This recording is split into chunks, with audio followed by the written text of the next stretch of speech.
주시면 이 원더랜드의 창조자 김태형 감독님께서 자리하시겠습니다. 큰 박수 부탁드립니다.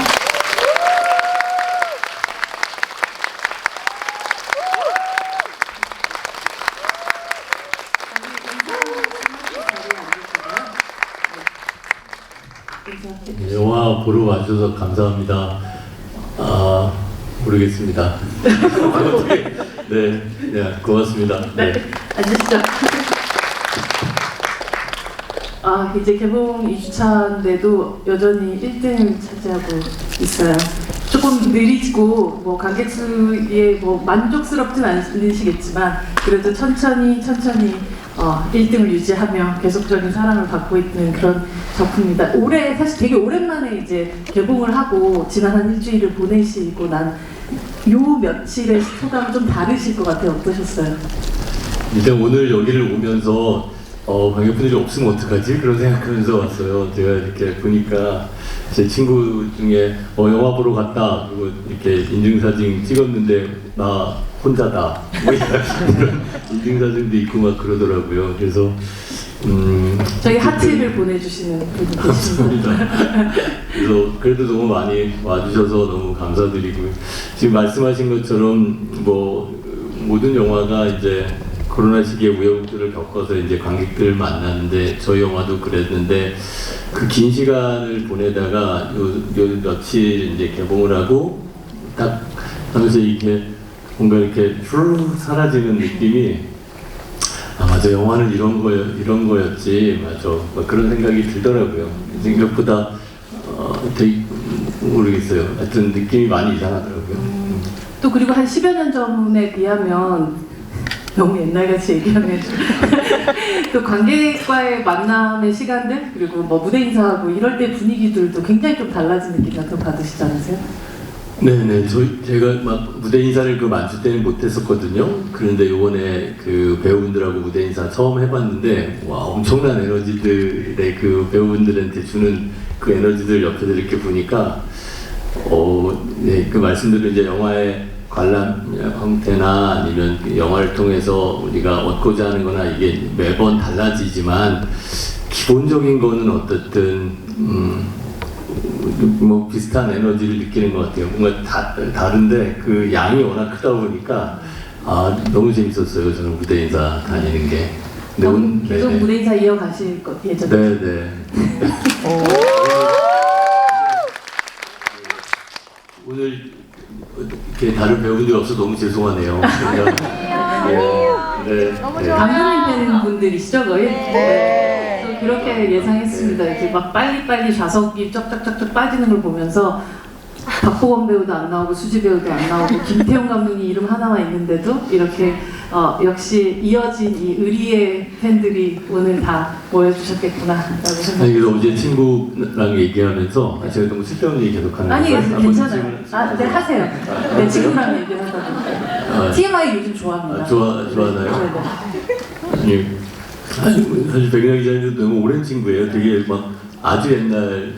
네, 그렇게 안 보이지만 꽤 오래. 죄송해요. 훨씬 젊으신 분인데 그 여우계단 투를 할 때, 뭐 가족의 탄생을 할 때, 만추를 할 때, 또 시간이 지나서 또 원더를 할 때 띄엄띄엄 이렇게 뵐 때마다 모르겠어요. 그냥 제가 이 얘기를 왜 농담처럼 하려고 했었냐면 그냥 이번 영화를 보면서 그 여고괴담 때 그러니까 많은 분들이 보지 못했지만 좋아해 주시는 분들이 가족의 탄생 때 한 반이 떠나시더라고요.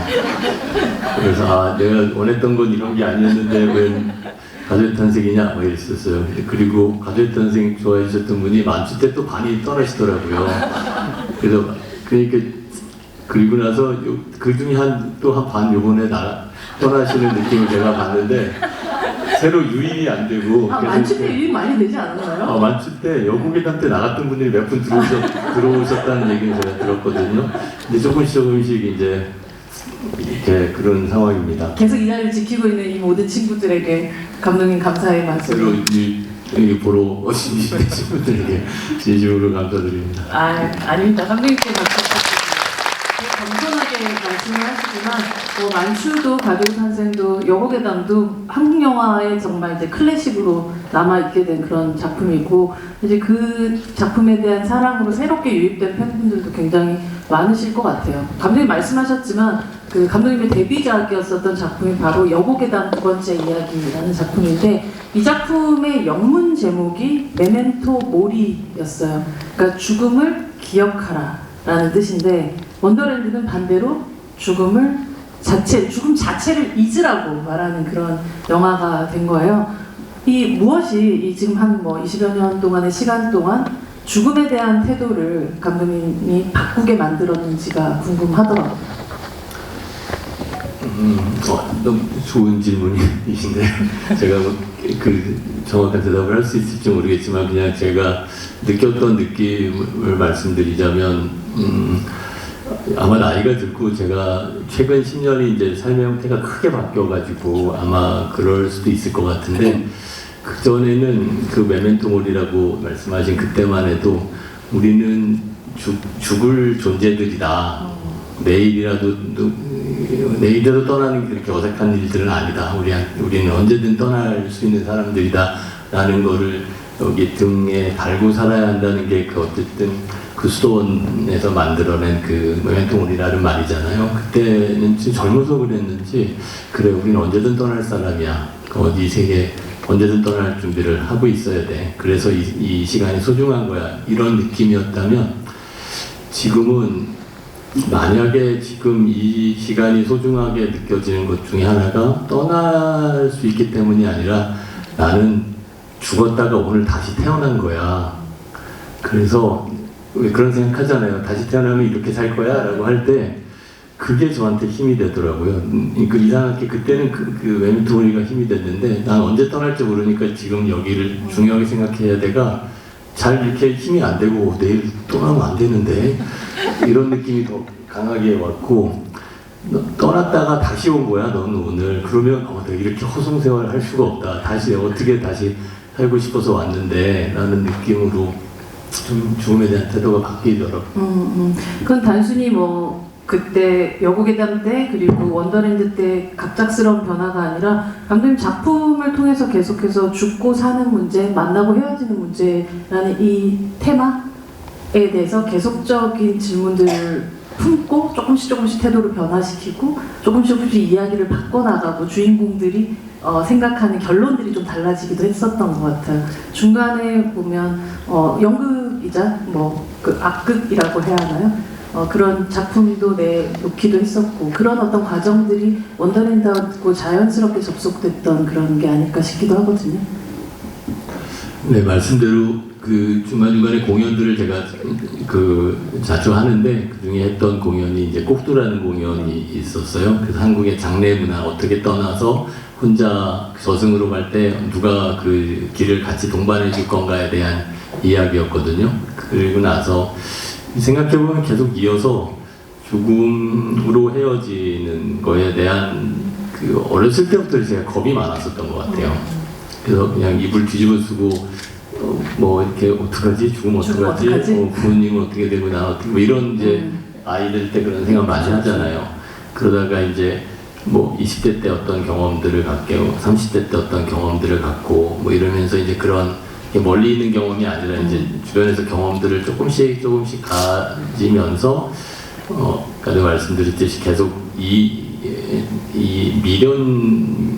미련인 것 같은데 계속 붙잡고 있고 싶은 그 마음, 이걸 인정하지 않고 헤어짐을 어떻게든지 지연시키고 싶은 마음, 이런 게 저한테 너무 큰데 그거를 어떻게 해결하지? 이런 생각들을 많이 했던 것 같아요.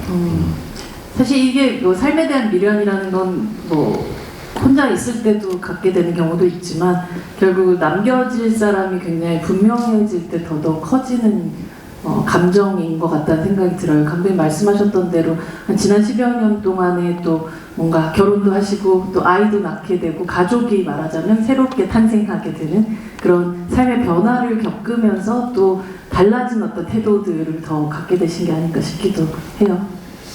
그런 것 같아요. 제가 그래서 항상 뭐 모든 영화 감독이 그렇고 뭐 모든 창작 활동이 그렇겠지만 어쨌든 그 시기에 자기와 제일 닮은 것들을 하고 싶어하고 그게 이제 어떻게 소통이 될 건가는 이제 두 번째 문제지만 뭘로 소통할 건가에 대한 건 자기 살아온 거와 굉장히 그 시기랑 관계가 있다 보니까 말씀대로 지난 몇 년 동안 제가 이 작품을 계속 고민했던 게 제가 뭐 여긴 어디고 난 누군가 이렇게 지내는 삶이 너무 많았거든요. 여기 있다가 막 외국에도 있다가 여기 있다가 막 왜 이분은 나한테 중국말을 하지? 그러다가 하여튼 여긴 어디고 난 누군가의 그 몇 년의 삶이 계속 어쨌든 저한테 남아 있었던 것 같아요. 실제 사실 탕웨이 씨 같은 경우가 해외 촬영이 굉장히 많다 보니까 보통 생존에 계심에도 불구하고 대부분의 대화를 페이스타임 같은 걸로 하셨다고 들었거든요. 아이하고도 네, 그렇고. 생존에 계시죠. 근데 가끔 이제 여기가 네. 어딘가 진짜 그런 생각 하시기도 하세요? 저희 둘이 그런 얘기를 많이 해요 가끔. 그러니까 저뿐만 아니라 그쪽도 그렇고 워낙 이렇게 페이스타임 같은 걸로 서로 보다 보니까 영상 통화. 네, 영상 통화 하다 보니까 영상 통화는 아시다시피 그 사람을 만나는 거 아니라 그 사람의 환경도 같이 만나잖아요.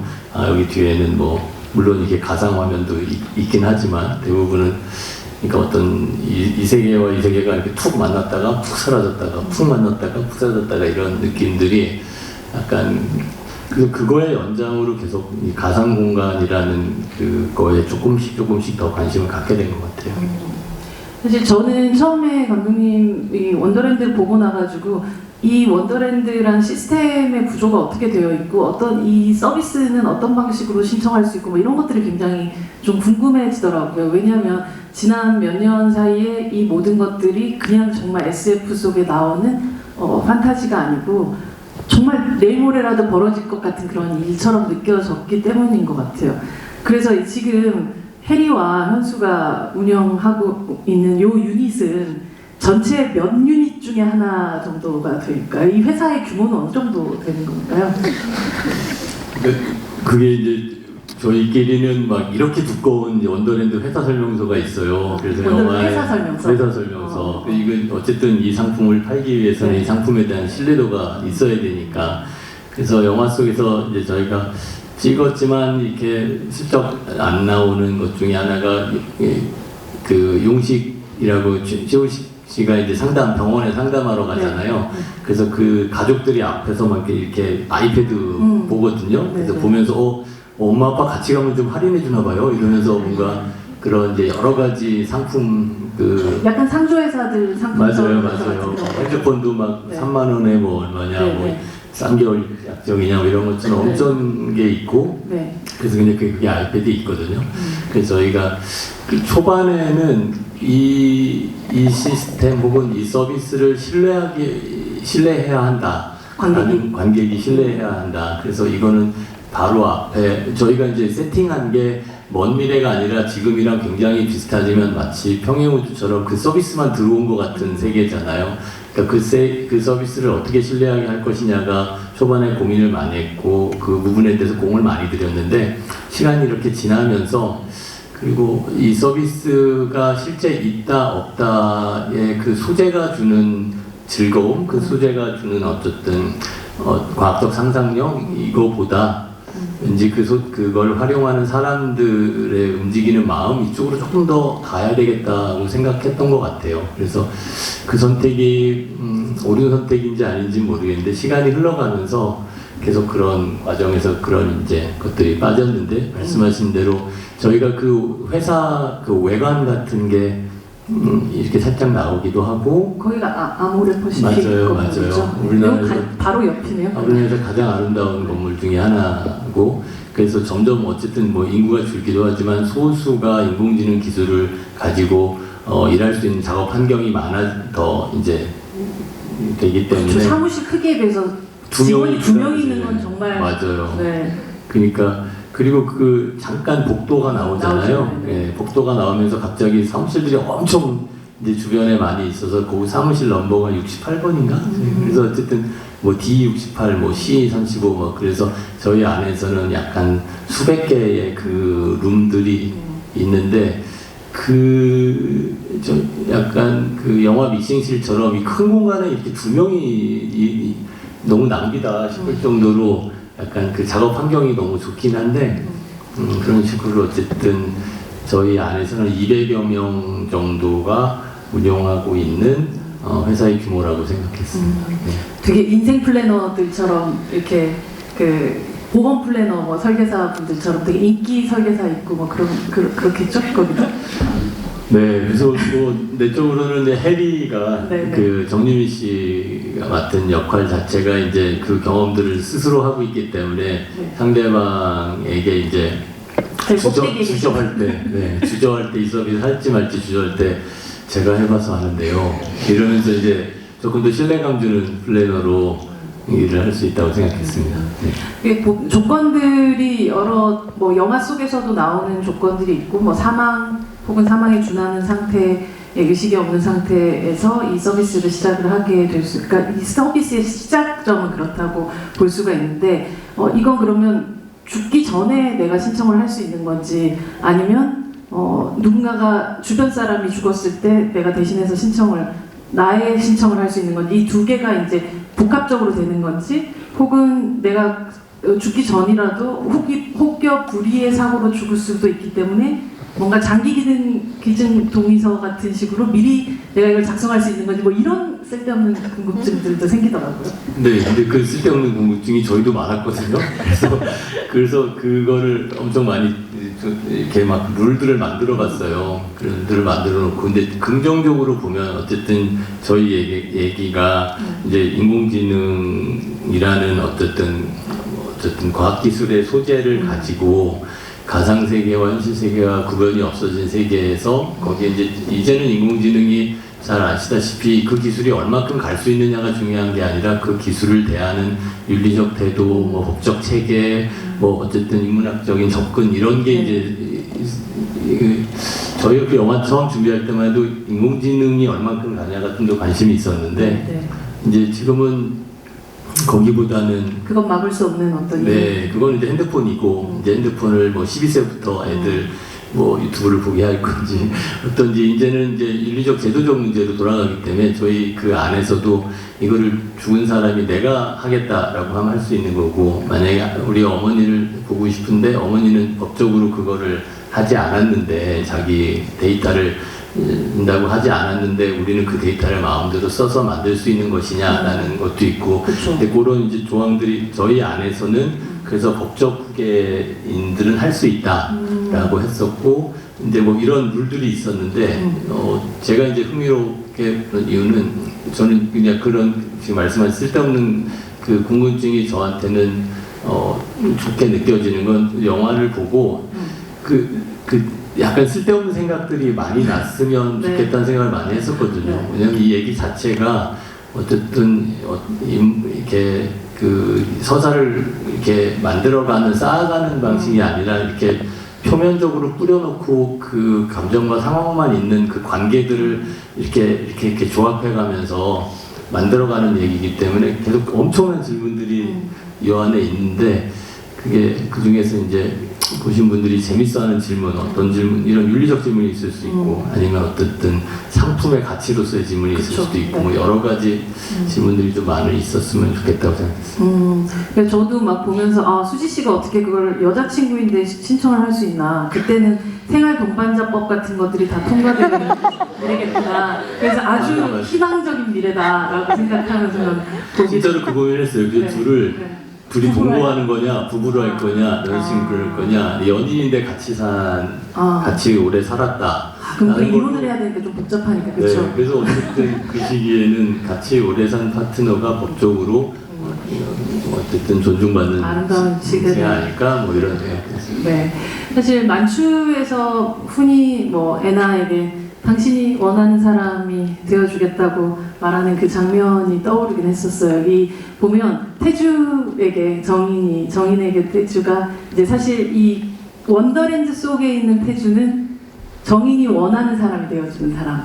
인 거잖아요. 그래서 어떤 모습으로 그들이 존재할까에 대해서 어떤 선택들을 하고 그게 어떻게 변형되어 가고 뭐 예를 들면 진화해 가는가도 이 영화 속에서 굉장히 재미있는 포인트이기도 했었던 것 같은데 예를 들자면 진구의 할머니는 사실 진구가 처음 등장했을 때만 해도 굉장히 할머니한테 살갑고 예의 바른 청년인 것 같아 보이다가 점점점 삐뚤어지거나 조금 말하자면 이제 할머니가 흔히 말 스포일드 차일드가 되는 그런 과정을 겪게 되잖아요. 그래서 이런 어떤 변화들이 결국은 사용자가 만들어내는 것인가 혹은 아니면 이미 잠재되어 있는 이 사람의 본능이 결국은 그렇게 발현되는 것인가가 좀 궁금하다는 생각이 들었고 왜 그렇게 어떻게 보면 한쪽은 굉장히 이상적인 방식의 원더랜드 속 인물을 만들었고 한쪽은 아주 부정적인 방식의 원더랜드 속 인물을 만들었는지를 궁금하더라고요.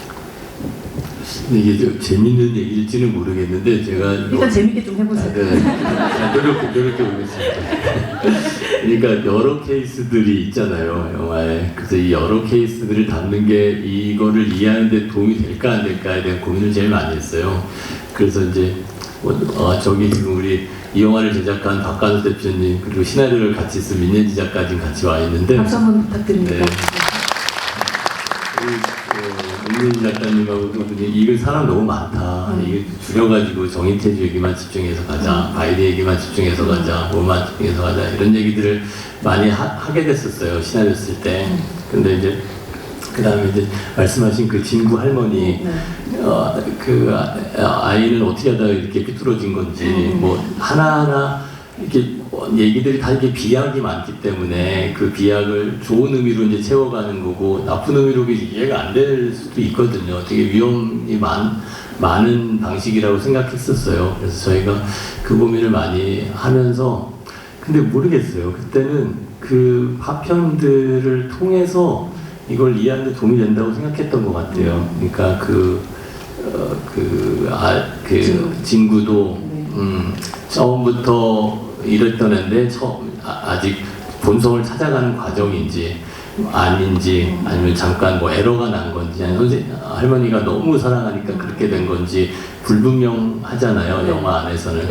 저희 이제 내적인 논리는 이 인공지능 공부하면서 계속 이제 느끼는 게 그 인터랙티브한 거잖아요. 그래서 그러니까 계속 이쪽은 상대를 만족시켜야 되기 때문에 그 방향으로 계속 발전해 가고 제가 이제 이렇게 해주면 이렇게 가고 이렇게 해주면 이렇게 가기 때문에 할머니의 사랑의 방식이 진구를 계속 그렇게 만들었을 거다.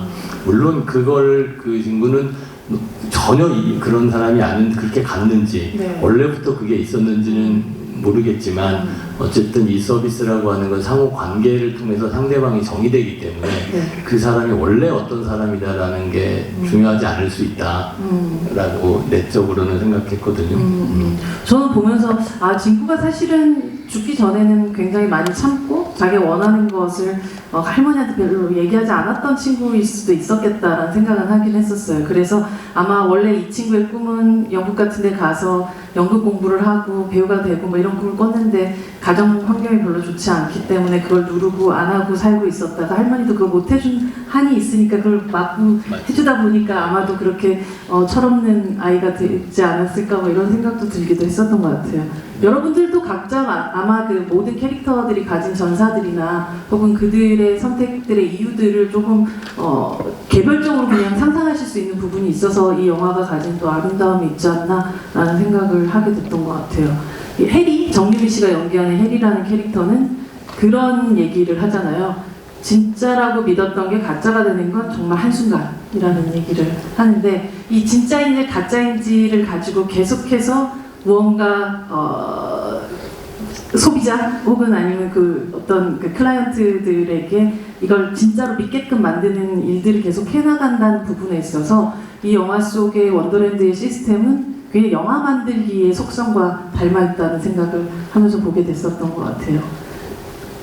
네, 그런 것 같아요. 그래서 우리가 그전에는 책으로 어쩔 때는 공연으로 어쩔 때는 영화로 해왔던 그 세계 있잖아요. 가짜를 진짜라고 믿게 만드는 그 세계가 이제는 AI 기술로 가상세계로 가고 하면서 어쨌든 점점 더 가짜를 진짜처럼 만들게 하는 기술은 계속 늘어날 텐데 이제 가짜와 진짜를 판단하는 방법은 나의 믿음에 있는 거니까 이게 얼마나 정교하냐가 아니라 내가 얼만큼 받을 거냐에 있을 거고, 하지만 기술은 안 믿으려고 하는 사람을 믿게 하기 위해서 어쨌든 계속 발전을 치밀해질 테니까 그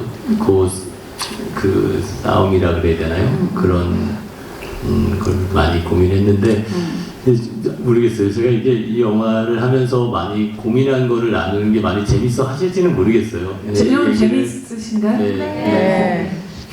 네, 잘 풀린 부분도 있고 잘 안 풀린 부분도 있고 여전히 그냥 실마리만 갖고 있는 것도 많이 있었는데 네, 그렇습니다. 근데 모든 감독들은 관객들이 지아 같은 마음을 가지길 바랄 것 같아요. 오늘 저녁 때 또 동화책을 읽어줄 수 있다면 그게 실제하는 엄마든 아니든 간에 자기는 위로를 받을 수 있다라고 얘기하는 관객을 기대하면서 이런 영화를 계속 만들고 있지 않나 하는 생각을 하면서 저는 그 지아의 대사를 조금 더 인상적으로 듣게 됐었던 것 같아요. 네.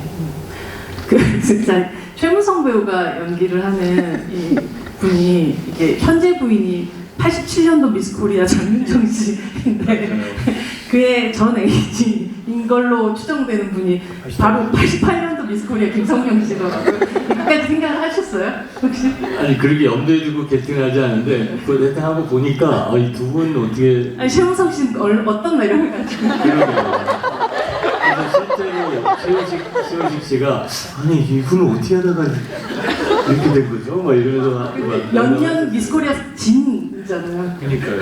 두 분이 잘 여기 계신 분들은 기억 못 하시겠지만 그 당시에는 가장 아름다운 두 미스코리아 분이었거든요. 네. 네, 그냥 한번 좀 진지한 얘기만 계속 이어지는 것 같아서 저도 한번 그 얘기를 이미 하셨어요? 아니요. 정정 배우님하고 했었어요. 무식 씨하고도 같이 얘기한 적이 있어요. 그 장윤정 배우 같은 경우는 사실 요즘에 활동을 거의 안 하시다가 오랜만에 그 작품에서 얼굴 봐서 긴가민가 하면서 저도 봤긴 했었거든요. 그걸 근데 어떻게 알아볼? 그건 나인 거죠. 아니, 그렇게 안 보이시는데 그걸 알아보다니. 이 정유미 배우가 연기하는 이 해리라는 캐릭터가 저는 그 얘기 감독님한테 그냥 지난번에 한 번 한 적도 있었는데 그 되게 트루먼 쇼에서 이 컨트롤룸에 앉아 있었던 심지어 에드 해리스가 연기한 크리스토퍼라는 캐릭터와 되게 비슷한 그러나 한 20-30년 후에 여성 창조주의 모습 같은 느낌을 좀 받게 됐던 것 같아요. 이 바이리의 선택, 그러니까 말하자면 이 시스템을 다시 그녀에게 열어주고 싶다는 선택을 한다는 것이 굉장히 이 영민과 어떻게 보면 이 설계자로서의 이걸 또 잘 컨트롤하고 싶다는 이 두 가지의 갈등이 분명히 있었을 텐데 그걸 막고 싶다는 마음들과 이 사람의 결정에 대해서 어떤 또 회의 과정들을 거쳐서 결국은 이런 유미 씨가 연기하는 이 해리는 그런 결정을 하는 사람이 될 수 있었을까요? 그러니까 거기도 이제 비약이 좀 많이 있거든요. 왜 갑자기 이 에러를 대하는 태도가 이제 어떻게 마구 하거나 셧다운 해도 되고 뭐 해도 되고 이 에러가 어느 정도 큰 에러인지에 대한 것도 사실은 뭐 어떻게 보면 굉장히 큰 에러고 우리 뭐 포털 사이트 서버가 잠시 멈추면 엄청난 에러기도 하지만 또 뭐 어떻게 보면 어디에 화가 난 거 뭐 어디 불이 난 것만큼 그렇게 또 큰 에러가 아닐 수도 있고 근데 이제 자세히 보면은 근데 이게 약간 인공지능과 관계가 있어요. 저희가 인공지능 공부하면서 이제 제가 이제 느꼈던 어떤 지점들, 그래서 인공지능, 제가 인공지능 전문가가 아님에도 불구하고, 물론 저보다 더 많이 아시겠지만, 인공지능 기술이 발달하기 시작하면서 인간의 뇌를 모방한 인공신경망으로 딥러닝이라는 특별한 방식으로 정답을 알려주지 않고 뿌려놓고 연결만 시키면 스스로 해결된다고 믿는 방식으로 갑자기 인공지능이 비약적으로 발전했잖아요. 인공지능이라는 단어가 1950몇 년에 나왔다가 계속 뭔가를 가르치려고 했는데 발전을 안 하다가 2010년대에 갑자기 이렇게 된 이유는 그냥 인공신경망, 인간의 뇌를 모방하자. 정답 없다. 뿌려진 거 안에 사이사이를 어떤 식의 패턴이든 그 안에 규칙을 스스로 찾아내는 방식으로 인공지능 기술의 방향을 바꾸니까 이렇게 된 것처럼 저희가 해리 집에 나오는 포스터 안에 잘 안 보이지만 그냥 밑에 우리는 연결의 힘을 믿습니다 원더랜드 이렇게 써 있거든요. 그 슬로건 같은 게 있는 거군요. 있어요. 그러니까 이들이 할 수 있는 거는 문제를 해결하는 게 아니라 끊어진 거를 연결하면 어떻게든지 해결이 된다라고 믿는 어떤 그냥 그게 인공지능의 발달사였으니까 그래서 뭐 뭔가 막 문제가 있어 여기를 뭐 방어하고 뭐 어떻게 이렇게 해보지만 얘가 연결이 지금 켜 있는데 혹시 연결을 하면 뭔가 알 수 없이 또 방법을 찾아내려나? 그래서 지금 인공지능 과학자들이 제일 겁내는 거는 인공지능이 우리를 어떻게 뭐 위협하거나 우리의 삶을 어떻게 변화시킬까가 아니라 그들의 모든 결정은 우리는 왜 그런 결정을 했는지 모른다는 데서 오는 거잖아요. 그래서 그런 인공지능에 대한 그 고민들을 하면서 해리라는 그 말씀하신 그 트루먼 쇼의 그 사람처럼 이 사람은 정확히 무언가를 알고 해결하는 방식이 아니라 이제 해결의 방식도 달라지지 않을까? 그래서 문제 해결 방식도 왜 싸운지 모르겠지만 그냥 만나게 하면 또 풀리고 뭐 떨어뜨리면 안 풀리고 뭐 이런 방식이려나 그런 생각을 했었습니다. 저는 배우에 관련된 뭐 책을 쓰고 연구를 하는 사람인데 감독님을 보면 항상 배우들을 너무나도 다양하게 사랑하시다 보니 이렇게 항상 배우가 많이 나오는 영화들을 계속 찍게 되시는 게 아닐까라는 생각을 하기도 했었거든요. 네, 근데 본인 뭐 배우가 되고 싶어 하시는 감독님이시기도 하고 배우를 가장 사랑하는 감독님이시기도 하고 그래서 사실 이 배우들의 얘기를 조금 해야겠다라는 생각을 하는데요. 제가 박보검 배우에 대해서 진짜 좀 옛날에 그런 얘기를 쓴 적이 있었어요. 박보검의 눈을 보면 가장 행복하게 활짝 웃는 순간에 슬픔이 고일 자리를 슬쩍 마련하는 눈을 가지고 있다라는 말을 멋진 표현인데요. 네. 다음에 제가 한번 해드리면 될까요? 그것이 제가 만든 것처럼 해드릴게요. 네네. 제가 좀 해드릴게요. 네. 근데 정말 왜 누군가가 항상 웃을 때는 그 웃음으로 끝나는 게 아니라 그 안에 굉장히 슬픔이 깃든 웃음을 갖고 있는 그런 배우라는 생각을 했어요. 특히나 이번에 태주라는 인물을 연기하는 박보검 배우를 보면서 제가 그때 예전에 썼던 그 말이 틀리지 않구나라는 생각을 다시 했는데 그걸 육안으로 또 이렇게 지켜보는 또 마음들이 어떠셨는지가 궁금합니다. 가까이 보면 진짜로 쳐다보기 어려울 정도의 빛이 있어요. 저는 특히나 그 유리창에 이렇게 부딪힐 때 있잖아요. 숨이 멎는 줄. 네, 잘 전해드리겠습니다. 근데 사실 그게 그냥 단순 기술이라기보다 이 사람 자체가 가지고 있는 어떤 그 본성적인 부분도 굉장히 큰 것 같거든요. 그 감독님 가까이서 지켜본 뭐 단순히 아름답다, 숨막히다, 뭐 눈부시다 이런 표현 말고도 이 박보검이란 배우가 가지고 있었던 어떤 부분을 사실 가장 끌어내서 이 작품 안에 녹이고 싶으셨던 건가요? 이렇게 근사한 표현까지는 모르겠지만 네. 제가 그냥 느꼈던 거는 그때도 한번 보검 씨한테도 말씀드렸는데 박보검이라는 배우는 가서 안아주고 싶은 배우거든요. 근데 막상 가까이 가잖아요. 그럼 나를 안아줄 것 같아요. 어떤 그 표현이 근데 더 멋있는 것 같네요. 그래요? 저 바꿀까요? 네, 저는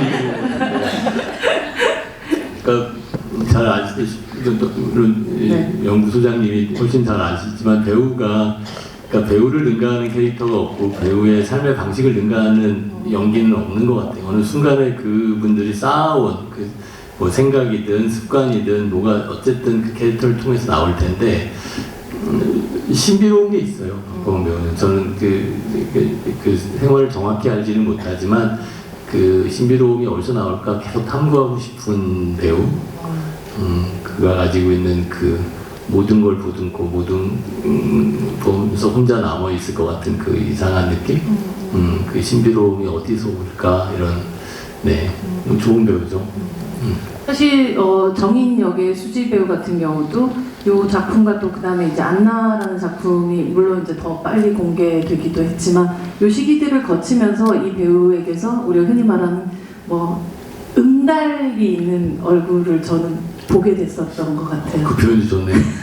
빼다가 응달. 보통은 그늘이 있다 그러면 조금 부정적으로 느껴지는데 옹달이 있다 그러니까 되게 워낙 해 같은 근사해 보이네요. 얼굴이잖아요. 사실 네. 굉장히 양지 바른 곳에서 있을 것 같은 사람이지만 이 배우에게서 이제 응달도 생길 수 있구나라는 걸 최근 몇 년 동안 확인하게 됐고 사실 원더랜드가 어떻게 보면 그것의 시작과도 같은 지점이었겠구나라는 생각을 하면서 보게 됐었던 것 같아요. 그런 면에서 어떤 확신을 가지고 또 캐스팅을 하셨고 또 같이 작업을 해나가시면서 생각했던 것 이상으로 또 발견하신 부분이 무엇이 있는지가 궁금합니다. 뭐 말씀하시고 이렇게 보시는 것처럼 너무 건강하고 밝은 사람이잖아요. 진짜로 세상에 어떻게 이렇게 건강하고 아름다운 피조물이 있을 수 있지? 라는 생각이 들 만큼 앞니 하나로 플러팅을 하실 때는 진짜 밝아요. 사람 자체가 주는 밝음 게 있고 말씀하신 응달이라고 하는 지점은 그분이 가지고 있는 어떤 그러니까 뭐랄까 어떤 욕망과도 관계가 있는 것 같아요.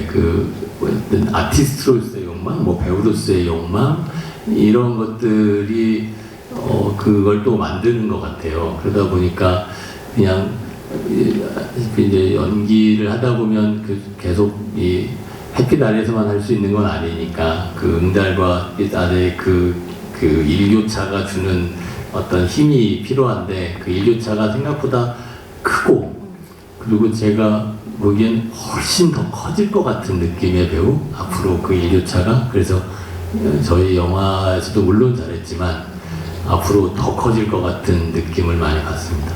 저도 그렇게 봤던 것 같아요. 정말 너무 다양한 배우들이 나와서 그 배우들 한 분 한 분에 대한 얘기들은 사실 여러분들이 또 해주실 수도 있지 않을까 또 싶기도 하고요. 여러분들 질문을 이제 받을 시간이 됐으면 제가 딱 시간을 맞추고 있습니다. 조그만 선물들도 가시는 걸로 알고 있는데요. 네. 두 팔을 드는 사람을 제가 어떻게 막을 수 있겠습니까? 여기로 가겠습니다. 네.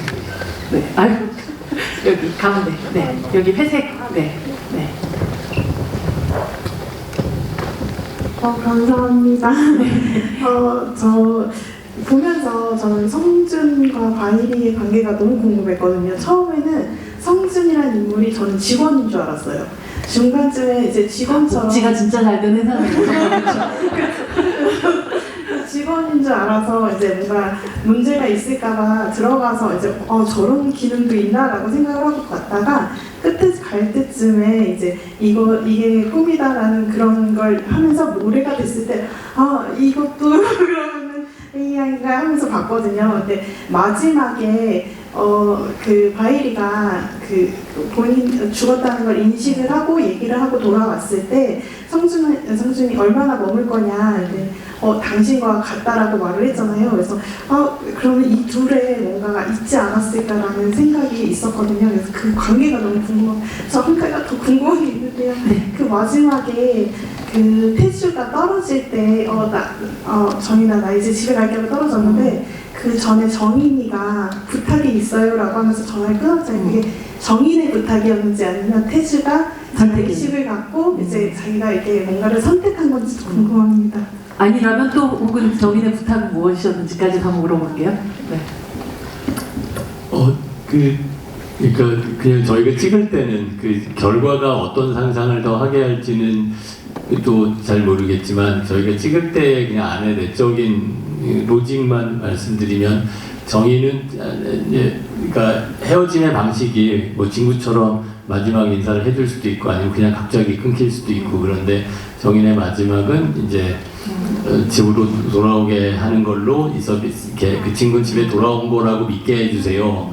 그 인공지능의 마지막 믿음이 이제 뭘까? 난 이제 집에 간다. 그리고 툭 끊긴 것 같은 느낌으로 집에 돌아오는 걸로 느끼게 해주세요. 그러면 이제 돈을 또 많이 내야 되거든요. 그렇게 만들려면 우주선 하나 만들어 놓는 거는 월정액 뭐 3만 원이면 되는데 이게 또 그것도 만들려니까 또 이렇게 어려운 일이긴 하지만 그래도 돌아올 수만 있다면 그 정도 돈은 할 수 있고 저희 내적인 논리는 그렇게 생각했고 처음에 성준 부분이 이제 저희 영화에서 제일 비약이 많은 관계예요. 그러다 보니까 제가 아까도 초반에 말씀드렸듯이 이게 인공지능을 공부하면서 처음에는 인공지능을 공부하고 싶어서 영어를 한 건 아니었거든요. 그냥 이 가상이 현실의 아픔이라 그래야 되나, 현실의 그리움이라 그래야 되나, 현실의 어떤 상실감 같은 거에 어떤 도움이 되는 걸까라는, 그리고 도움이 된다고 믿으면 도움이 되는 거고 도움이 되지 않으면 안 되는 걸까, 그럼 그건 가짜일까, 미루는 건 좋을까, 나중에 한 번에 오는 게 나을까, 뭐 이런 이제 현실의 얘기를 하고 싶어서 가상세계를 가져온 건데, 이 가상세계를 가져오는 방식이 호러로도 갈 수 있고 뭐 판타지로도 갈 수 있고 여러 가지가 샤머니즘으로도 갈 수도 있고 샤머니즘으로도 갈 수 있고 여러 가지로 갈 수 있잖아요. 저 여고괴담 때 고민했던 건 귀신이라는 존재로 현실에 어떻게를 위로할 수 있을까, 이런 거였을 거고, 그러다가 이제 그냥 과학책들을 조금씩 보다가 인공지능 책들을 보다가 그게 저는 그냥 아까도 말씀드렸듯이 그게 신기했고 재밌었던 것 같아요. 아, 인공지능이 인간의 뇌를 모방해서 가는 거구나. 그래서 인간이 기계를 학습시키는 게 아니라 기계가 인간의 뇌를 모방해서 학습하는 과정으로 비약적인 그 발전을 하는 그 과정들을 보면, 아, 이걸 보면 인간은 어떤 선택을 하는지를 알 수 있겠네. 오히려 왜 우리는 갑자기 화가 나고, 왜 갑자기 사랑에 빠지고, 왜 갑자기 죽고 싶다가 뭐 아이스크림 하나 먹으면 역시 세상은 살만해 하게 됐다가, 왜 우리의 행동 패턴은 오히려 뭘까, 이렇게 궁금해진 거예요. 그러다 보니까 아까도 말씀드렸듯이 이게 중앙적인 서사가 아니라 엄청 파편화된 이것들을 놓고 이 연결고리를 인공지능이 계속 공부하면서 학습해 가듯이 우리도 여기 나온 이 파편화된 관계들 보고 우리가 학습해 가서 인간을 이해하는 데 도움이 되려나, 이런 좀 관념적인 서사 방식을 택한 거예요. 위험 부담이 있더라도. 근데 말씀하셨는데 그 중에서 제일 비약적인 게 그 성준과 바이리는, 그 성준이 그러니까 직원 이슈는 이제 우리가 가지고 있는 기술이 이제 영상통화 정도로 집중하고 뭐 직접 막 그 안에 들어가서 뭐 이렇게 끼면 들어가 있고 막 이렇게까지 기술을 쓰지 않는다라는 것도 있었고, 그 다음에 그 안에 세계가 잘 돌아가는지를 의인화하면 AI들이 곳곳에, 요 안에서도 지금 스미스 요원들이 몇 명 있잖아요. 그런 것처럼 요 안에서도 뭔가 이 세계가 잘 돌아가는지 모니터링하는 게 있을 거다라는 영화적 상상을 해봤고, 그걸 떠나서 둘이 호감을 느끼는, 인공지능이 인간의 패턴을 계속 모방하면서 둘이 호감을, 처음 만났을 때 호감 느끼는 사람이 있잖아요. 그런 호감의 순간, 그리고 그 호감이 마지막 모래부분까지 오게 할 수 있는 어떤 비약적인 감정, 이런 거를 인공지능끼리도 가능하려나, 뭐 그런 생각이었습니다. 보면서 이제 AI끼리의 또 어떤 교감과 사랑 같은 느낌도 들었지만, 성준이야말로 이 영화의 AI의 그 레지스탕스의 어떤 그 보통 보면 이게 약간 조종하는 영감님들 한 분 계시잖아요. 근데 툭 이게 꿈이잖아 이렇게 얘기하는 순간 갑작스럽게 바이리가 자각을 하게 되는 어떤 순간들을 맞이하면, 아, 이게 엄청 혁명적인 약간 그런 레지스탕스 같은 역할이 사실 성준이었구나라는 생각을 저는 좀 하면서 보기도 했었던 것 같아요. 네. 그렇죠. 그럼 일단 성준이라는 캐릭터를 맡은 공유 배우가 가지는 또 힘이 워낙 있어서, 그쵸. 그 배우가 가지고 있는 그 배우도 뭔가 여기 우리랑 같이 살고 있는 사람 같기도 하고, 뭔가 다른 외계에서 온 것 같기도 하고, 뭔가 신비로운 매력이 있잖아요. 그런 것들을 좀 잘 받겠다고 생각했던 것 같아요. 네. 다음 질문으로 가겠습니다. 저요. 여기. 약간 이렇게 했으니까 저쪽도 한번 갈게요. 지금 까만 옷인가요? 저 색깔이 정확하게 잘 보이지 않지만, 네. 목소리가 크면 장대인 것 같습니다. 그럼요. 네. 팔이 길거나 팔이 두 개가 있거나, 네. 목소리 크거나. 네, 너무 기회해 주셔서 감사하고, 네, 너무 궁금했던 것들이 굉장히 많았어요. 사실은 질문이 너무 많아서 질문을 아이패드에 이만큼 적어왔었는데, 연구소장님이 너무 이렇게 좋은 질문들을 많이 해주셔서 많은 궁금증들이 풀렸는데, 감사합니다. 라이트하게 제가 너무 계속 다른 것들은 제 상상으로 채운다고 하더라도 나머지가 이렇게 너무 궁금한 건, 공항에서의 저희 게이트가 현실에서는 143번인데 가상세계에서는 17번이에요. 근데 143번이 11의 13배수거든요. 근데 보면 그 감독님의 모든 영화들이 단편 영화들이 113분이에요. 이게 맞추신 건지 의도하신 건지 이게 너무 궁금한 거예요. 그리고 하나만 더 궁금한 건 이게 약간 라이트하게 여쭤보는 건데 아까 이거보다 더 라이트. 네. 뭐 이 정도 뭐. 이 정도는 뭐 네. 해리하고 현수가 아까 이 직장 얘기 많이 해주셨는데 해리하고 현수가 사실은 이제 뭐 문제 해결을 하는 거를 어쨌든 니들이 알아서 해봐라 하고 바이리한테 선택권을 줬다고 하지만 셧다운이 되고 다른 가상 세계에도 영향을 주잖아요. 전 그 장면 볼 때 한때 직장인으로서 BTS 오는 느낌이었거든요. 이거 끝나면 쟤네 둘은 어떻게 될까? 저 심할서 저 보고서를 도대체 어떻게 하지? 뒤에 나중에 저 감당은 어떻게 하려나 이런 생각이 너무 많이 드는 거예요. 그래서 물론 좋게 해결은 됐지만 과정을 우리가 보고서를 내고 이런 결과가 있었고 사실은 어떻게 해결됐는지는 모릅니다라는 되게 대책 없는 답을 적어서 내야 되는 상황이잖아요. 과연 그 둘은 어떻게? 됐을까? 네, 그런 게 너무 궁금합니다. 네. 너무 정확한 질문이시죠. 네. 감독님. 가벼운 두 개의 질문. 네. 쉬운 질문부터. 그 113분에 대해서는 저는 지금 한 번도 그렇게 연기를 못 해봤는데 정말 제가 다음 지휘할 수 있는 기회가 만약에 있다면 꼭 제가 의도를 가지고 맞췄다고 꼭 그렇게 얘기를 해보겠습니다. 네. 그 말씀하신 어쨌든 공항이 두세 개가 합쳐져서 이쪽 세계에서는 뭐 게이트 넘버가 있고 여기는 바르셀로나 이건 암만 뭐 이러면서 계속 왔다 갔다 하고 세 자리 두 자리면 조금 더 차별성이 있어서 이게 조금이라도 그거를 알아보기가 쉬우려나 뭐 정도는 생각했는데 그렇게까지 막 생각은 못했던 것 같습니다. 근데 그 번호를 어떻게 기억하시죠? 그 게이트 넘버 또 기억하시는 분 계신가요? 다 기억하시는. 감독님 요즘 관객들은 이런 분들이세요. 그렇군요. 감독님 영화 만든 지 너무 오래되셔가지고. 저는 영화 보고 나와가지고 그 배우가 이 배우인 거야? 아니면 저 배우가 이 배우인 거야? 이러면서 이랬었는데 엄청난. 이렇게 꼼꼼하게 봐주시는 관객분들 굉장히 많아요. 네. 엄청나네요. 네. 그리고 그 말씀하신 그 해리 연수 캐릭터가 이 문제를 어떻게 풀 거냐에 대해서는 저희가 시나리오 때도 촬영 때도 막 엄청 고민을 많이 했어요. 그래서 이거를 풀기 위해서 뭐 여러 가지 또 해보기도 했는데 잘 안 풀리더라고요. 이걸 어떻게 푸는 게 좋을지, 이걸 어느 정도 볼륨으로의 사고로 인정할지, 그다음에 그거를 가지고 어떻게 갈지로 얘기를 써보기도 하고 진행도 해봤는데 그게 이렇게 모르겠어요. 제가 이제 하다가 이렇게 뭐랄까 잘 안 풀려서 그런지 이렇게 막 재밌다는 생각을 못 들었던 것 같아요. 그 가는 과정이 그거를 이제 더 깊이 파면 재밌을 수 있을 텐데 그래서 약간 이렇게 좀 퉁치고 넘어가는 느낌이 있잖아요. 그래서 그 퉁치고 넘어가는 그 방식이 그냥 조금 더 다른 쪽으로 집중할 수 있게 오히려 그냥 되지 않을까라고 한 거고, 그래서 이제 저희가 찍을 때도 그런 대사들이 있어요.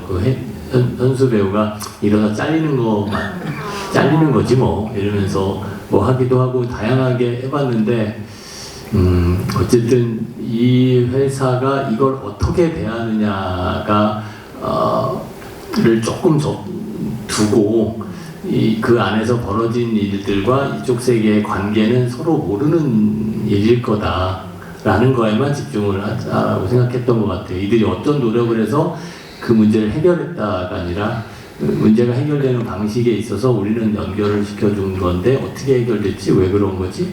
라고 하는 것도 나중에 심할서의 이유가 되겠지만 그 심할서의 내용은 어떻게든 해결이 됐습니다. 라고를 쓰는 게 지금 제가 공부한 바로는 그냥 인공지능과 관련된 모든 게 다 어떻게든 됐다가 답이라고 하더라고요. 모든 논문은 왜 그렇게 됐는지 모르겠다. 어떻게든 됐다. 마치 우리 어렸을 땐 테레비 안 나오면 한 대 치면은 테레비가 어떻게 되는지 모르겠지만 한 대 치니까 테레비 나왔다는 것처럼 그런 쪽으로 이해가 되면 어떨까라고 생각했었습니다. 현수 이제 뭐 반려동물 쪽 시스템 있는 회사로 또 이직하고 네, 되지 않을까. 그래서 같이 가자고 하는데 혜리는 남고 혼자 네. 가게 될 것 같은 느낌은 좀 있습니다. 아, 혜리는 뭐 거의 이 회사의 상징이니까 또 나갈 수는 없겠죠? 네, 다음 질문은 또 이쪽으로 한번 가볼게요. 저기, 진짜 저렇게 IT 기기를 이용하시는 분에게 갈 수밖에 없겠네요. 네. 네, 원래 저 질문 안 드리려고 했다가 네. 그 태주가 돌아가신 그 AI 태주를 그렇게 돈을 많이 들여가지고 그 정인이가 이렇게 데리고 왔다는 얘기를 듣고 이 질문은 가벼운 질문이지만 해야겠다는 생각이 들어서 저는 처음부터 이 지금 영화를 여러 회차 보면서 몇 번 보셨어요? 지금 7번 일곱 번. 봤어요. 근데 한 번도 둘이 해피엔딩이라고 생각해 본 적이 없거든요. 근데 지금 감독님의 말씀을 듣고 확신을 가졌고 그 수지 배우 인터뷰를 보니까 AI 비서처럼 잘 활용한 게 아닐까 현명하게 이런 이야기가 있었는데 비서한테 그 정도 돈을 주고 이걸 다시 집으로 돌려보낸 그런 건 아닌 것 같고 좀 진짜 많이 과몰입하지 않았을까라는 생각이 들어요. 그런데 저 말고도 여러 회차 관람하신 분들의 이야기를 들어보면 계속 마음이 바뀌시더라고요. 둘이 다시 연결이 됐을 거야. 아니야. 이걸 매번 이제 볼 때마다 이제 다르게 이제 받아들이시는 것 같아요. 우주태주와 그리고 지금 여기 현실 그 현실 태주랑 이제 맨 마지막에 네, 둘이 네. 이제 껴왔는데 네. 저는 보건 배우가 그 눈물을 보고 얼굴을 보고 저건 이별이다 라고 생각을 했는데 감독님이 또 그렇게 말씀하시니까 이건 100% 이별이구나라고 생각이 드는데 역으로 제가 감독님 말고 백은하 소장님한테 여쭤보자면 네. 영화 보셨을 때 네. 둘이 과연 다시 만날 것 같으신지 아니면은 완전히 이별일지 AI 태주하고도 이별이고 그리고 현실 태주하고도 완벽한 이별을 맞이하는 것일지 어떻게 보셨는지 저는 거기에 대한 분명한 답이 있습니다. 네. 왜냐하면 정인이가 구정인이잖아요. X에 X. 훌륭하십니다. 현 정인이 아니고 구정인이라서 저는 당연히 X라고 생각을 하고 그렇게 정인은 어떤 사랑의 다른 형태들 한 사람의 얼굴을 가지고 있는 그러나 나의 어떤 희망이나 그들에 대한 기대에 따라서 굉장히 다르게 느껴지게 됐었던 이 관계를 경험하고 성장하고 새로운 박보검보다 잘생긴 사람 만날 수는 없을 수도 있겠지만 그러나 그와는 확실히 헤어졌다라고 저는 생각합니다. 네. 그렇게 대답하겠습니다. 네, 다음 질문. 저요. 감독님이 선택해주세요. 저요. 제발 저 아니면 안 돼요. 저요. 저요. 네, 목소리 크신 분들도 감사합니다. 네. 제 너무 진상스러운데. 괜찮습니다. 마이크 잡았으면 장땡이죠. 감사합니다. 저는 탕웨이님 팬이라서 3번 보면서 계속 탕웨이님만 봤거든요. 근데 보면서 딱 느낀 게 그 두 분이 만추 찍을 때랑 지금은 신분이 서로 다르잖아요, 관계가. 사회적 관계가 다르게 신분이 서로 관계가 다르니까요. 네, 그래서 저는 딱 보고 느낀 게 김태형의 정확 기깔나는 탕웨이 사용법 이렇게 딱 느꼈거든요. 보면서 그리고 제가 이건 제 감상이고 제 궁금한 질문은 연출적인 면에서 보면은 탕웨이님 스카프가 색깔이 좀 바뀌어요. 그리고 좀 가끔 튀는 색이 확 나오는데 혹시 이게 나중에 바이리가 돌발 행동을 하게 되는 거에 대한 일종의 암시일지 아니면 그냥 보통의 연출이었는지 그게 좀 궁금해요. 네. 아니면 연결이 된 건지. 네, 저희 스크립터 분한테 여쭤봐야 될 것 같아요. 연결이 된 걸 수도 있어요. 네, 말씀대로 이제 초반에 그 파란색 목도리하고 막 기쁘게 가고 어느 순간에는 그 약간 보라색 목걸이는 중간에 막 바뀌고 그다음에 마지막에 다시 파란색 목도리로 바뀌긴 하는데 아주 직접적인 연결이라기보다는 그 색감과 얼굴이 주는 그냥 느낌들이 조금 더 흥분 상태냐, 아니면 조금 더 이렇게 좀 다운돼 있거나 편안한 상태냐, 뭐 이런 정도의 밸런스는 있었던 것 같습니다. 그리고 아까 신분 신분 상승에 대해서 사용하면 이게 감독님 더 아래인데 위에도 제가 많이 올라갔죠. 많이 올라가신 거죠? 네. 네, 많이 올라갔고 네. 이렇게 사용 설명서를 잘 이렇게 봐주셔서 너무 네. 감사해요. 워낙 아시다시피 당연히 배우가 이게 멜로적 감수성의 연기를 너무 잘하는 분이고 이렇게 화면 보고 맨 화면에 그냥 아이와 얘기하는 연기라는 게 모든 배우가 어렵지만 상대 배우 없이 연기하는 그냥 맨 화면만 보고 하는 거잖아요. 모든 배우가 어렵고 그 엄마로서의 정체성에 많이 우리가 이제 익숙하고 기대하는 게 그 엄마 탕웨이보다는 조금 더 절절한 사랑과 상처와 극복과 뭐 이런 게 워낙 어울리고 잘하는 배우기 때문에 그거에 대한 매력이 잘 살 수 있으면 좋겠다. 그냥 가족관계 안에서의 얘기도 라고 했는데 그렇게 봐주셨으면 너무 감사합니다. 네. 다음 질문. 저요! 질문 짧아요! 아니 근데 저 뒤쪽도 한 번만 갈게요. 계속 풀었는데 너무. 네, 알겠어요. 뒤쪽 한번 갔다가 갈게요. 저기 제일 가운데에서 제일 뒤쪽. 네, 여기입니다. 요 6번째 분이시죠? 네, 맞습니다. 네, 맞습니다. 감사합니다. 네. 저는 그렇게 N회차 관람까지는 못했고요. 오늘 처음 보러 왔는데 되게 몰입 있게 굉장히 막 감정이 과몰입되면서 봤는데 수지 씨 캐릭터 같은 경우에는 태주가 깨어나면서 이제 현실을 맞닥뜨리게 되면서 뭔가 AI와의 괴리감도 느끼게 되는 거였고, 그리고 이제 보통 캐릭터들이 AI에 이게 뭔가 좀 최적화되면서 본인들도 학습이 돼서 이거를 현실이랑 가상이랑 구분을 잘 못하게 되는 것 같은데, 정유미 씨가 연기한 캐릭터 같은 경우에는 마지막에 보니까 부모님을 한번 했다고 해가지고 그게 상당히 좀 놀라운 부분이어서, 저 같은 경우에는 내가 이 AI를 이용하면 그렇게 이걸 다시 너무 정이 들어서 리셋할 생각을 못 할 것 같은데, 정유미 씨 캐릭터 같은 경우에는 어떤 사유에 의해서 그거를 리셋할 수밖에 없었을지 그게 좀 상당히 궁금했어요. 네, 감사합니다. 네. 그 부분도 이제 저희가 고민하면서 아까도 말씀드렸듯이 이제 지금 요새 많이 이슈가 되고 있는 약간 뭐 포스트 휴머니즘이나 뭐 그런 얘기들, 인간 중심으로만 생각하다가 인간이 동물까지 어떻게 받아들일 건가, 우리 세계 뭐 이런 얘기들 많이 하잖아요. 그 다음에 이제 인공지능까지 인격으로 하게 된다면 그를 끊고 버리고 하는 것까지는 또 어디까지가 우리가 할 수 있는 자유의 폭인가라는 얘기들도 많이 하는데, 그 고민들을 자연스럽게 혜리는 해왔다고 생각했어요. 엄마 아빠가 어렸을 때 돌아가셨고 처음엔 가짜라고 생각했지만 도움이 된다고 생각했고, 이게 가짜든 진짜든 엄마 아빠랑 같이 사는 건 좋은 거니까 라고 또 여겼다가, 아니야 내가 너무 매몰려 있는 건 또 안 좋은 거야. 이 수많은 이게 하는 게 좋을지 아닌 게 좋을지라고 하는 게 있었고, 그 다음에 저희가 이제 가상의 세팅으로는 에러가 나잖아요. 알 수 없는 에러들이 계속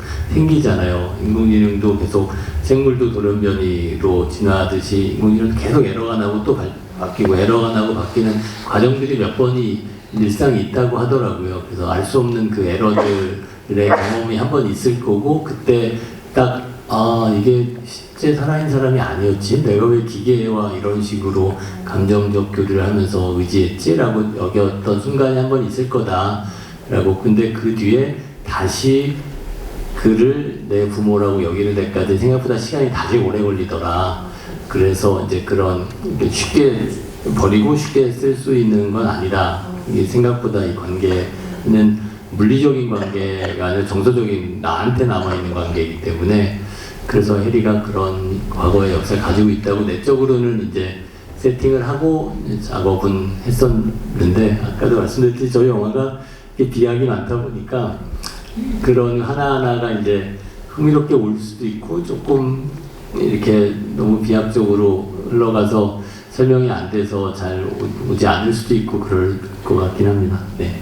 사실 저는 보면서 왜 저 이거 이제 서비스 더 안 할게요 할 때 전혀 해지 방어를 안 하시더라고요. 콜센터 계시는 분들. 그래서 저런 게 왜 어떻게 가능하지 했었을 때 감독님이 하셨던 말씀이 한 번만 쓴 사람. 네, 이 서비스 안 쓴 사람이 있어도 한 번만 쓴 사람은 없다. 그래서 전화 상담원들도 네 그러셨군요. 불편한 게 있으십니까? 아닙니다. 네 알겠습니다. 네.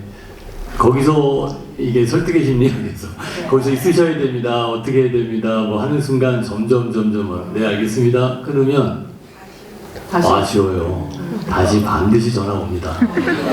원더랜드 서비스 무서운 서비스였어요. 이게 캐시템도 계속 나가야 되고 이제 바쁩니다. 이게 돈 많이 벌어야 됩니다 지금. 네 아까 여기 그쵸? 네 이쪽으로 갈게요. 감사합니다. 네. 감사합니다. 저 질문 드릴 게 있는데요. 그 작중에서 이제 대상이 사람이 있고 대상이 있고 그 사람이 죽으면은 원더랜드에 들어갈 수 있잖아요. 근데 그 대상과 원더랜드의 그 대상이 만나면은 오류를 일으킨다는 그런 대사가 그런 내용이 있었는데 정인이가 이제 태주한테 그 원더랜드 속의 태주를 만나게 해주잖아요. 그때 오류가 일어난 것인지 그 원더랜드의 태주가 혼란을 일으킨 게 오류인 건지 아니면은 실질적인 뭐 시스템적인 오류가 따로 발생하는 건지 아니면은 사실은 오류가 발생을 안 하는 건지 궁금합니다. 네.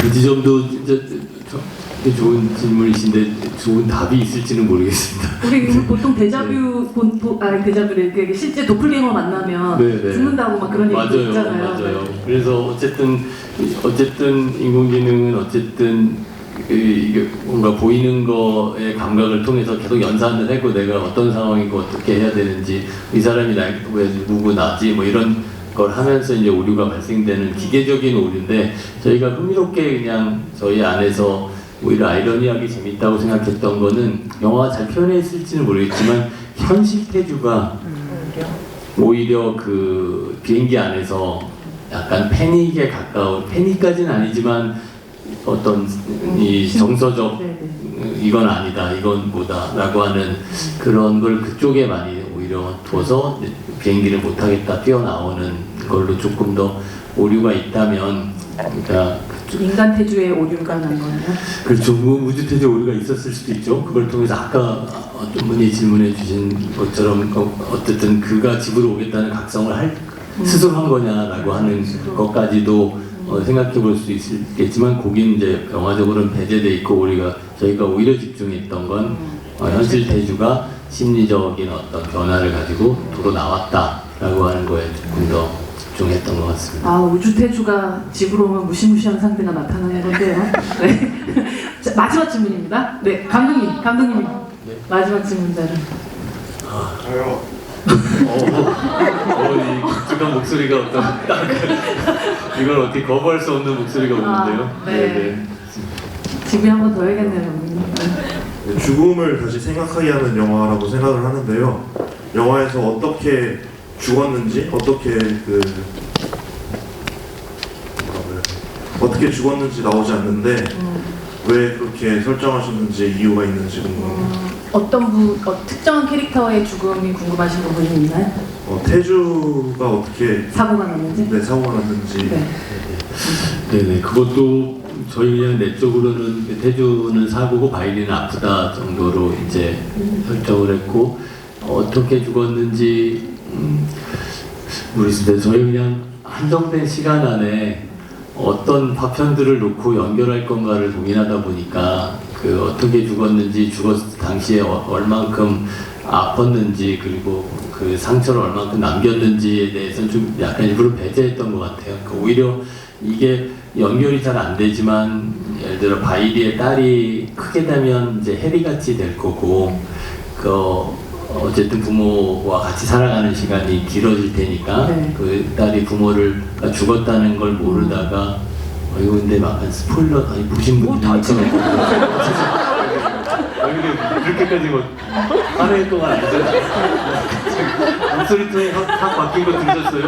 아니 뭐 이러면서 갑자기 아니 갑자기 스포일러 목소리 얘기 톤이 확 바뀌었는데. 한 시간 동안 얘기했죠. 네네네 죄송합니다. 제가 잠시 그렇게까지 말해줄 건 아니지만 네. 하여간 그래서 이게 해리는 엄마의 죽음을 알고 쓰면서 가짜가 진짜가 되는 과정으로 넘어간 거잖아요. 근데 이 바이지아는 어쨌든 현실을 이렇게 받지 않고 있다가 이제 받아들이는 순간이고 그 뒤는 이제 어쨌든 해리처럼 갈 수도 있고 근데 받은 이후에 이제 해리가 더 되면 또 정인같이 될 수도 있다고 생각했어요. 이제 가짜를 진짜라고 이제 믿고 가다가 진짜 현실이 또 다시 오면 이건 나는 또 뭐야. 그러면서 이 세 에피소드들이 이렇게 어느 서로 영향을 주면서 갔으면 좋겠다는 생각을 했었는데 지금 말씀하신 대로 그러다 보니까 죽음 자체의 순간에 포커스하기보다는 죽음 이후의 감정들에 조금 더 포커스를 해보자고 해서 그런 분들은 많이 촬영하지 않았습니다. 네. 아 너무 아쉬운데 저희가 진짜 끝내야 되나 봐요. 여기 뭔가 밖에서 워키토키 소리가 막 나오고 그렇습니다. 네 감독님 마지막으로 또 인사 말씀 드리면서 네 어쩌면 좀 불친절한 영화일 수 있는데 마음을 열고 봐주셔서 진심으로 감사드리고 그 마음을 좀 주변 분들에도 잘 전달해 주셔서 네 혹시 재미없게 보신 분들은 안 본 것처럼 연기해 주시고 재미있게 본 분들은 주변에 잘 얘기해 주시길 부탁드리겠습니다. 네. 네, 저희 우리 조 감독님도 와 있네요. 네. 윤세영 조 감독님. 네, 저희가 조 감독님, 우리 작가님, 네. 제작자분들이 요 몇 년을 같이 지내면서 네. 저희가 갖고 있는 고민들을 많이 나눌 수 있는 시간이 언제 또 있었으면 좋겠습니다. 고맙습니다. 와주셔서. 네.